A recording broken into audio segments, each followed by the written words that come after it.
British Heart Foundation funds research into heart and circulatory diseases. One research project currently taking place at the University of Bristol is investigating cardiac arrhythmia. Cardiac arrhythmia is a prevalent underlying risk factor for cardiovascular disease. An estimated 1.6 million people are living with the disorder in the UK. The heart is the organ that pumps blood to the entire body. Every heartbeat arises from an electrical impulse. The cells which form cardiac tissue are called cardiomyocytes. In cardiomyocytes we find DNA which encodes the genes which regulate cardiac rhythm.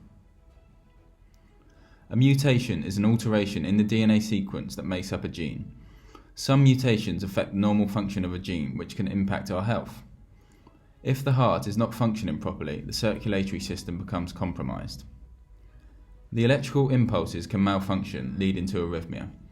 In some cases, this can lead to sudden cardiac death. Novel cardiovascular research is required to discover and test treatments to improve patient outcomes with arrhythmia. In order to research arrhythmia, a model is needed because as researchers, it would not be feasible nor ethical to conduct our research in humans. The human heart and the zebrafish heart have many similarities. The ion channels responsible for the heartbeat are also very similar to the human ion channels, making the fish suitable for cardiovascular disease research. The purpose is to induce the same cardiac genetic sequence in zebrafish to study the effect of the genetic mutation. This is performed by using a method called CRISPR-Cas9. This method relies on collecting eggs from zebrafish. When the eggs are collected, the cells are injected, facilitating insertion of genes.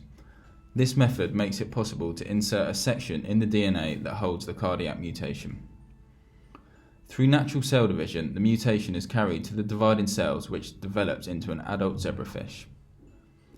If the insertion of the desired gene mutation is successful, the fish will be carrying the mutation which facilitates research into cardiac arrhythmias.